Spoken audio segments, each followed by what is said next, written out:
Asaph. Sourate 61. 14 versets. Au nom de Dieu, le clément, le miséricordieux. Tout ce qui est dans les cieux et sur la terre célèbre la gloire du Seigneur, le Tout-Puissant, le Sage. Ô vous qui croyez!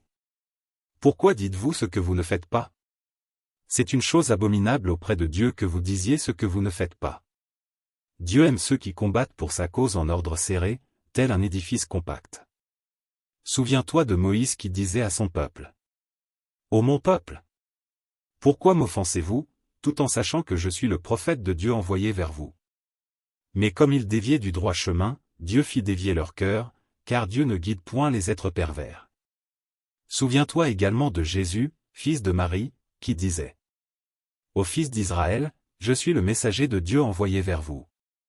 Je viens confirmer le Pentateuque qui m'a précédé, et vous annoncer la venue après moi d'un prophète du nom d'Amad, mais quand celui-ci est venu leur en apporter les preuves, ils se sont écriés, c'est de la magie manifeste. Quelle injustice plus flagrante que celle que commet celui qui tisse des mensonges sur Dieu au moment même où il est convié à l'islam.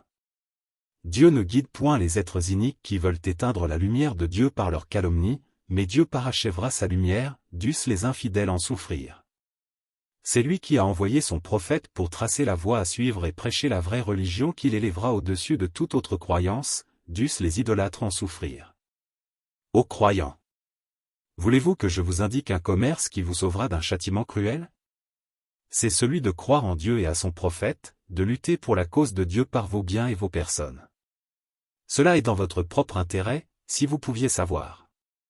En échange, Dieu vous pardonnera vos péchés et vous accueillera dans des jardins baignés de ruisseaux et dans de magnifiques demeures au paradis d'Éden. Et ce sera pour vous le triomphe suprême. Cela sans parler d'une autre faveur que vous n'avez cessé d'appeler de tous vos vœux, à savoir l'assistance de Dieu et une prochaine victoire sur l'adversaire. Annonce cette bonne nouvelle aux croyants. Ô croyants! Soyez les auxiliaires de Dieu, comme l'avait dit Jésus, fils de Marie, aux apôtres.